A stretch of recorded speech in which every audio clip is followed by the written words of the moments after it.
Isa na siguro sa pinakamasayang araw na 'to para sa'kin. Kaya tara, samahan niyo ako dahil may importante akong pupuntahan.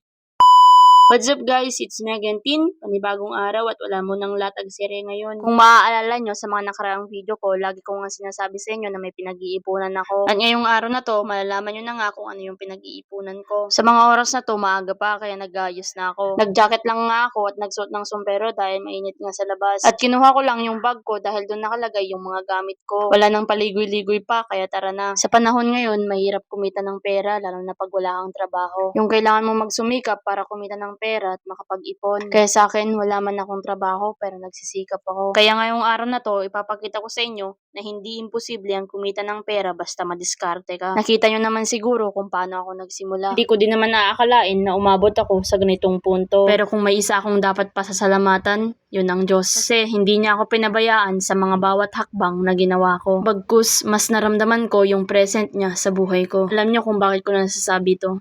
Kasi kung hindi natin gawing sentro ng buhay natin ng Panginoon, wala din lang magiging saysay ang buhay natin. Sabihin na nating masaya ka nga, mayaman ka nga, madami kang kaibigan, pero wala namang Panginoon sa buhay mo. Nasabi ko to sa inyo para hindi magyabang.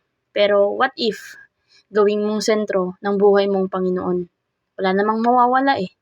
Basta i-try mo lang. Pero for sure ako, marirealize mo at makikita mo yung mga changes na nangyayari sa buhay mo. Pero balik na tayo. So dito nga na part, nagmotor na ako dahil pupunta nga ako ngayon sa may Cebuana. Una nga natin gagawin, pupunta muna tayo sa Cebuana dahil nagpadala ngayon si ate. Pero bago kayo malito, ikukwento ko na sa inyo. Matagal na ang binabalak ni mama and papa na magpatayo ng bahay. Pero dahil matanda na din sila at wala naman silang permanenteng mga trabaho, kaming dalawa nga ni ate Ann ang nag-ipon para makapagpatayo kami ng bahay. Mga magtatanong, isang teacher si ate Ann at nagtuturo nga siya. Ako naman, syempre, nagbi-business tayo. Kaya nag-ipon kami ni Ate Ann para makabili ng mga materyales para sa gagawing bahay. Pagkatapos ko ang maglabas ng pera sa Cebuana, kasama ko na dyan si Papa at bibili na kami ng mga materyales para sa gagawing bahay. Dito nga kami bibili sa may Remos dahil mura lang yung mga materyales nila dito. Papa nga ang kasama ko dahil siyang nakakaalam sa mga materyales na gagamitin para sa bahay namin. Dati din kasing kalpintero si Papa kaya alam na niya yung mga gagamitin. Alam ko na hindi madali ang magpatayo ng bahay, lalo na konti lang naman yung budget. Kasi alam ko, sa pagpapatayo ng bahay, dapat malaki yung budget. Sa amin, kailangan lang namin magtiis at unti-untihing tapusin yung bahay. Naman kaming malaking pera para tapusin yun pero magsusumikap kami at mag-iipon. Pagdating ng panahon, matatapos din yun at makikita namin yung mga pinaghirapan namin. Kaya salamat sa mga taong sumusuporta sa akin lalo na sa business ko. So alam nyo na kung saan napupunta yung mga pinag-iipunan ko. Kami din kasi nagme-message na nakikita nila yung mga effort na ginagawa ko. Maraming salamat kasi kahit papano may nakaka-appreciate sa akin. So ito na nga lahat yung mga nagasto sa materyales na binili namin. So hindi pa ito yung buong materyales na bibilhin namin kasi panimula pa lang ito. Kung madami pa kaming gagastusin sa pagpapagawa ng bahay. Nag-decision na kami ni ate na simulan yung pagpapatayo ng bahay para kahit papano may napupuntahan yung mga ipon namin. Alam niyo ba dito na part hindi ko maintindihan yung sarili ko. Halong saya at pagiging proud sa sarili ko. Kahit papano nakakaya namin dalawa ni ate Ann. Kasi kung di nyo alam, ang mga magulang ko ang kahinaan ko. Sila yung laging rason kung bakit ako nagsumikap. Feeling na nanghihina din ako kapag mahina sila. Nasasaktan din ako kapag nasasaktan sila. Mas doble yung kirot kapag nakikita ko silang umiiyak. Samahan niyo ako sa adventure namin na magpatayo ng bahay. Kaya sana lagi-lagi niyo akong susuportahan. May rason kung bakit ako nagsisikap at nag-iipon. Kaya sana lagi kayong bumili ng mga paninda ko. Naman mas madagdagan pa yung mga ipon ko para makabili ng mga materyales para sa bahay namin. Hindi na nating bibili ka para madagdagan yung ipon ko. Kakayanin natin to basta kasama ko kayo. Kasi kung wala kayo, wala akong maiipon. Kaya kung may mga extra money kayo dyan, bili na lang kayo ng mga paninda ko para naman madagdagan yung ipon ko. Mas magandang maging wais para naman matulungan yung mga magulang natin. Tumatanda na tayo at mas lalong tumatanda din sila. Kaya kahit nahihirapan ang isang ate at isang bunso,